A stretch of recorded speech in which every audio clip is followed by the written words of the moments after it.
Hello everyone and welcome to my channel and another video on clinical pharmacy training. In today's video, I'm going to talk to you about a topic that a few of you have already requested, which is drug dose optimization. Now, you need to know that there is a difference between drug dose optimization and drug therapy optimization. And we, as clinical pharmacists, um, take care of both, actually. Now, they are different, and I'm going to explain the difference in a minute.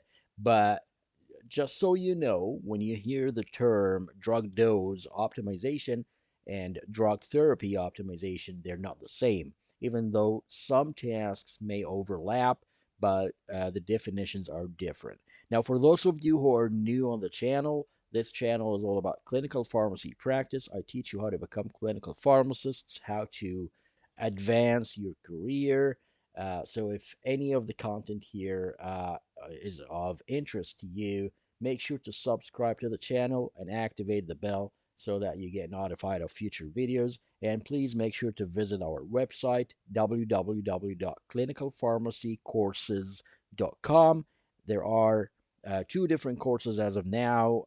One is a clinical pharmacy complete course with online residency training, and the other one is a pharmacy OSCE training for those planning to sit for the OSCE exam in Canada.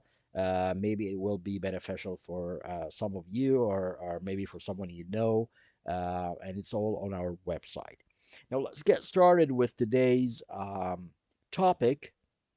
And as you all know, the field of medicine has significantly evolved with the advent of personalized medicine, aiming to tailor medical treatment to individual characteristics. And something that I keep saying everywhere and all the time is that we have to individualize therapy. It's not like one therapy fits all. Drug dose optimization and drug therapy optimization are critical components of this approach, and they seek to maximize therapeutic effects while allowing to either avoid adverse effects altogether or minimize them to the very minimal. So the first thing I want to talk about today is drug dose optimization, and this basically refers to adjusting the dose of a medication to achieve the best therapeutic outcome with minimal side effects. So there is a medication and there's a dose, and we want to adjust that dose to achieve the best outcome, the best results in that patient that will treat that patient while avoiding side effects or minimizing them to the minimum. Now, this process is essential for ensuring that patients receive the most effective and safe dose of the drug that will help them with their disease state based on many factors, such as their age or weight, and the kidney function, the liver function, any genetic factors, and of course, their disease state. Now, if we look at the factors that influence drug optimization, the very first factors would be the pharmacokinetics and the pharmacodynamics evolving around that medication. And pharmacokinetics, I talk about that a lot in many videos. These involve the absorption, distribution, metabolism, and excretion of the drug, or what we call the ADME. And the pharmacodynamics, on the other hand, involve the study of the physiological effects of drugs and their mechanisms of action. The other factors that may affect dose optimization are patient specific factors such as age, weight, sex category, genetics, organ functions, comorbid conditions, and of course, anything that would affect how the drug is metabolized in the body. Another factor, of course, is the drug specific factors such as the drug therapeutic index. Maybe there's a drug drug interaction or drug disease interaction, and the route of administration. All of these play critical roles when we're looking at dose optimization. Now, let's talk a little bit about drug therapy optimization. And here, The process involves selecting the right drug or a combination of drugs and determining the optimal dosing regimen for each particular patient. Now, if a patient, let's take an example of bisoprolol, if a patient is receiving 2.5 milligrams of bisoprolol and they're achieving their optimal results with that dose, there's no need to go to 10 milligram of bisoprolol in that patient. While another patient may not achieve blood pressure control, for example, at a dose of 2.5 milligrams, and we have to increase it to 7.5 or 10 milligrams to achieve the same effects that we were achieving with a 2.5 milligram dose in the first patient. However, in some cases, in some drugs, that doesn't apply for everyone. Now, here we achieved blood pressure control, so that's easy because we have targets. But in some other patients, such as heart failure patients, there are certain doses of certain medications that should be optimized to a certain dose in order to avoid adverse effects of the disease and rehospitalization and cardiovascular death. And that has been seen in clinical trials and whatnot. And so the guidelines recommend certain optimal doses of certain medications. And I talk about that in disease specific lectures. Uh, Mostly on my website on the clinical pharmacy course, and maybe you'll find some videos on YouTube as well, so make sure to check those out. And just like drug dose optimization, also drug therapy optimization has certain components. And the first one I want to talk about today is selection of appropriate medication. Choosing the right drug is not that easy, by the way. You have to make sure that the patient is on the right drug class and specific drug based on disease pathophysiology, patient characteristics, and evidence from clinical trials. We can't just say, oh, this patient has hypertension, we're gonna start him on something like let's say something like Entresto, sacubitril valsartan.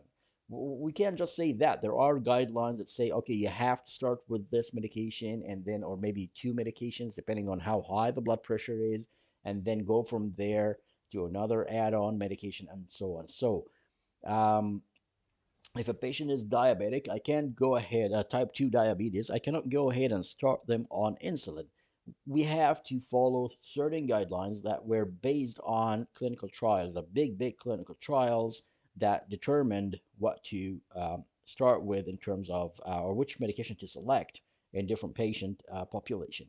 The second component of drug therapy optimization is combination therapy, using multiple drugs that work together to improve the therapeutic outcomes, especially in certain complex disease states. And one of these are heart failure, for example. I also have hypertension, diabetes, and cancer over there, but heart failure is also a very good example where sometimes we get heart failure patients with an exacerbation, and we have to start them immediately on 3 or 4 different drugs based on the guidelines and how important these drugs and how good their effects are in the even in the short term of like 30 days. So yeah, combination therapy is another factor. The third factor I have here is therapeutic drug monitoring. Now, regular monitoring of drug levels in the blood to ensure they are within the therapeutic range, particularly those medications with a narrow therapeutic index, is very important and a very important part of drug therapy optimization. Now that we know the difference between drug dose optimization and drug therapy optimization, I thought about why not we take a few examples to apply that information so that you would remember the information on the long term, and you also get to apply what you learned in today's presentation in live examples. I mean, these are true examples, live examples from real life patients, and the very first one we have here on the screen is a hypertensive patient. Now, you know, a hypertension patient, if you look at the guidelines of treatment of hypertension, you'll see diuretics, specifically thiazide, diuretics, you see ACE inhibitors, you see ARBs, you see calcium channel blockers, and you'll see beta blockers. Now, let's say you have a patient who came in with a lisinopril 10 milligram a day. He's hypertensive. This is a 55-year-old male with hypertension and diabetes. He's already on lisinopril 10 milligram a day. And as of that day, you saw the patient as a clinical pharmacist rounding on the ward. You check the blood pressure of the patient, or you check the log where the nurse documented the blood pressure, and you see that the blood pressure has been mainly around 150, 160 systolic over 95 or 100 diastolic. Now, you know that this is uncontrolled, and the patient's on a low dose lisinopril. I mean, it's an intermediate dose. I shouldn't say low. So you look at the patient. They need something. You may, at this point, would you add something to the therapy of the patient, or would you increase the lisinopril dose first? Of course, you would increase it first because not that high a dose. With lisinopril, it can go up to 40 milligrams a day, if I'm not mistaken. So increasing the dose to 20 milligrams a day, doubling the dose basically, may achieve the goal blood pressure in that patient without giving the patient a lot of adverse effects. Maybe it will not give any adverse effects at all. That doesn't mean we cannot or we should not monitor the patient. We still have to monitor the patient. Maybe it's too much of a dose that will cause hypotensive episodes. So you still have to monitor the patient after you increase the dose, and ask the patient to monitor their blood pressure on a daily basis at first, and then maybe periodically. But it would make sense to increase the lisinopril dose before adding a second medication. Now, what doctors do usually is that they will do the easy thing. They'll go in and add thiazide diuretic, for example, or amlodipine, something from a different class, because they say, okay, if lisinopril would is going to work, it would have worked already at a 10 milligram a day. No, that's a wrong idea. Increase the dose until you reach the optimal dose or the maximum dose of the drug that is not causing adverse effects. And then if that didn't work, you add on other medications from different classes. Okay? So that's the first example. The second example I have here on the slide is a patient with diabetes. Now, this is a patient with diabetes who's already on insulin.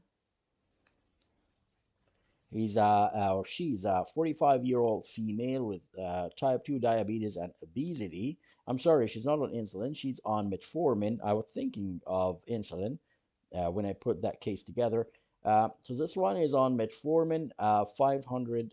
Okay, so let's take another case. Now, this case here is a female, a 45-year-old female with type 2 diabetes and obesity. Now, I don't know if you know, but this is something I talk about a lot in my course on the website, www.clinicalpharmacycourses.com. So the diabetes guidelines have changed recently in 2023, I think, last year or the year before. Since 1997, we've been following one guideline for diabetes, and recently everything changed. So this patient here was initiated on metformin, 500 milligrams BID twice a day. Her A1C today, when you saw the patient, was elevated at 8.5%. Now, the goal A1C, for those of you who don't know, is less than 7% for most patients, unless they're elderly or they have a low life expectancy.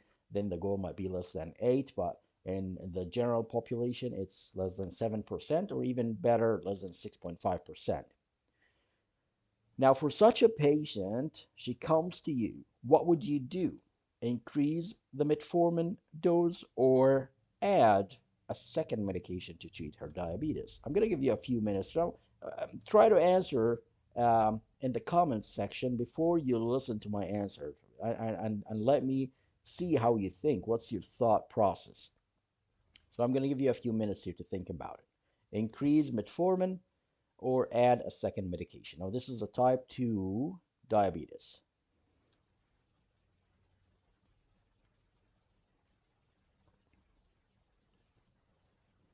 All right, I hope all of you got it right.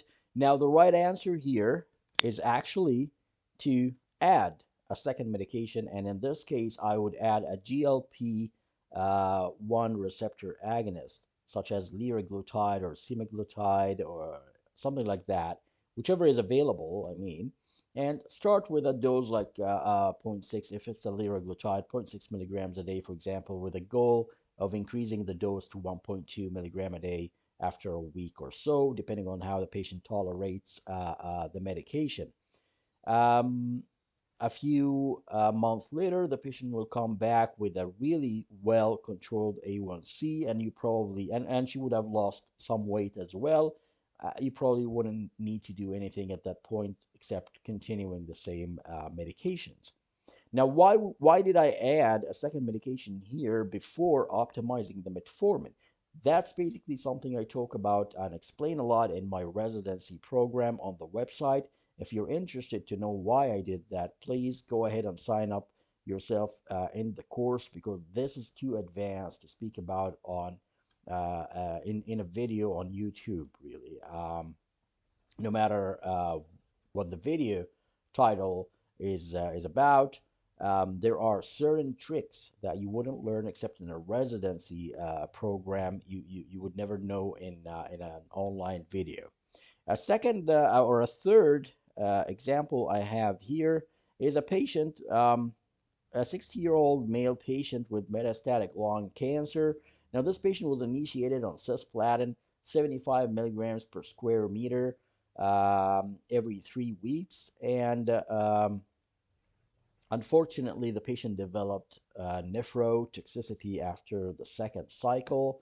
Now he comes back to get the third cycle, but the doctor is worried about the patient because he developed nephrotoxicity with cisplatin before. Now there are certain tricks again that I talk about in my course about those patients. One of them is aggressive hydration. But would you give the same dose? He's been responding to that dose, by the way, the 75 milligram per square meter. He's been responding very well, and his cancer has shrunk, and he, like we know that he's responding to the medication, but we're worried about the side effects of the medication here. So what would you do? The answer would be reduce the dose to 50 milligram per square meter and add aggressive hydration before and after the dose. This will maintain tumor response and also reduce the side effect that we're worried about, which is the nephrotoxicity. Now let's take another example. Now this is a 65-year-old female with systolic heart failure. So that's heart failure with reduced ejection fraction.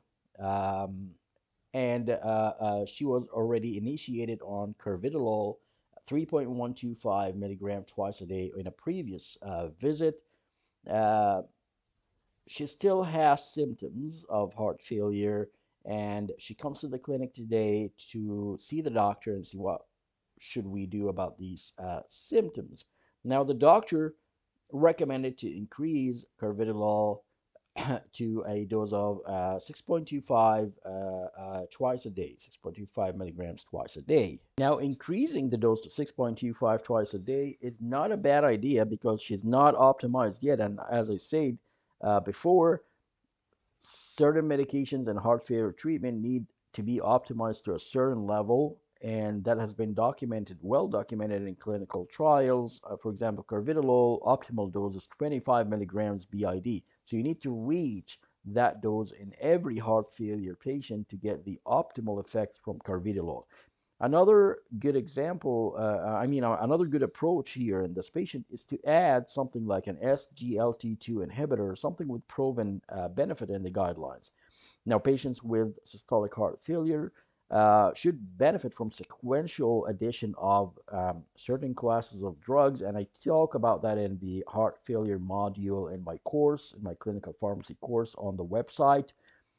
You need to know that. You need to, as a clinical pharmacist, you need to know about sequential therapy and heart failure and how we add multiple drugs in every heart failure, even if they became asymptomatic, they would definitely benefit from those four different classes of medications. So even the doctor in this patient would like, even though he would like to just increase the carvedilol, it would be good for the patient, of course, and for the doctor to add on certain other medications. And here's your role as a clinical pharmacist.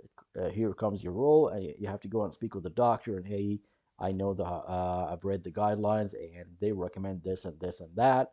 The doctor might actually change his mind, keep the carvedilol at the same dose, and start adding some of the other medications, or even increasing carvedilol and add some of the other medications, and so on. Now let's take another example today. I promised a few good examples, so I'm going to try give you a couple of good examples. Now this is a 30-year-old male with moderate persistent asthma. Again, we have a module about asthma in my online course on the website. You can find a link to my website, by the way, in the description under the video. Now, this patient was started on fluticasone inhaler 100 mics twice a day, but he's still symptomatic and it's bothering him. And for those of you who don't know how asthma symptoms could be really bothersome, they're really bothersome, and you need to control them as much as you can. Patients would do anything to control these symptoms. Now, with continued symptoms, your recommendation would be to increase the fluticasone dose because it's really low for a 30-year-old male, or even better, switch to something else that has a long-acting beta agonist in addition to an inhaled corticosteroid, which is something that the guidelines recommend nowadays. Um, that the doctor may not know about. So it's switching to something like Symbicort. For example, it has budesonide, that's an inhaled corticosteroid, with salmeterol or formoterol, sorry, that's a long-acting beta agonist, would help control these symptoms better. And of course, give an equivalent dose of the ICS, of the inhaled corticosteroid, that is higher than the fluticasone 100 mics per dose. Now, that would be how a clinical pharmacist thinks, and the doctor might actually like the idea and switch the patient around. And of course, always give evidence from the guidelines. Don't just give your own opinion, because it's not our own opinion. We did not invent these therapies.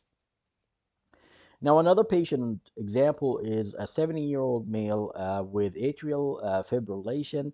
Now, they did genotyping that revealed cytochrome P2C9 star 3 and VCOR C1 polymorphisms. Now, this patient has genetic polymorphism, and he has atrial fibrillation. Now, doctors want to start him on anticoagulation, and the only thing that is good for this patient here is warfarin, unfortunately. Well, warfarin, if you know warfarin very well, it gets affected by genetic polymorphism, and with that polymorphism, you should know that warfarin's sensitivity becomes really high. So in those patients, we should start with a lower dose of warfarin with really close monitoring because they are at high risk of bleeding. Now, the doctors don't know that, or many of them don't remember, wouldn't remember. They probably know, but they wouldn't remember that. And they would go on and start this patient on a loading dose of warfarin, 10 milligrams, which is what we do in practice with warfarin. If you've done warfarin before, we start with 10 milligrams for 2 or 3 days as a loading dose, and then we drop the dose to 5 milligram or so and draw an INR level and see how it is, and start adjusting the dose based on the INR. Of course, with this patient that had genetic polymorphism, giving him at 10 milligrams daily for 2 or 3 days would probably lead to a really high INR, supratherapeutic, and maybe the patient will enter a state of bleeding, start bleeding from everywhere. and would enter the hospital with a probably GI bleed or something, and will take him to the operation room, and will have some sort of procedure to stop his bleeding. But you, as a clinical pharmacist, if you're there and you know about the genetic polymorphism, you can actually prevent this adverse effect from happening by talking to the doctor and say, "Oh, hey doc, this guy has genetic polymorphism. Do not give him a 10 milligram loading dose. He's a high risk of bleeding here. He has increased warfarin sensitivity. So let's start him on maybe 1 or 2 milligrams of warfarin daily and see how that works, and go from there by measuring the INR on a daily basis and adjusting the dose." Um, these are all the examples I was able to gather for you here, but there are more examples in my course, my online course. The link is in the description. It's on my website, www.clinicalpharmacycourses.com. So make sure to check it out. And there are a few other things that I want to talk to you about, but I'll leave them to the next lecture. I know a few of you, my new followers, requested a few certain topics to speak about, and yes, I will speak about these. So just give me a few days. I'm putting the videos together now and editing them. It takes really a long time to edit these videos, and then it will be published soon, hopefully within this coming week or so. Thank you all for watching today's presentation. I hope this was helpful to a few of you. And if you have any questions or any suggestions, please make sure to share it in the comments. I would appreciate any feedback from you guys. And make sure, again, to check my website and subscribe to the channel if you haven't done already. Thanks. I'll see you in the next video.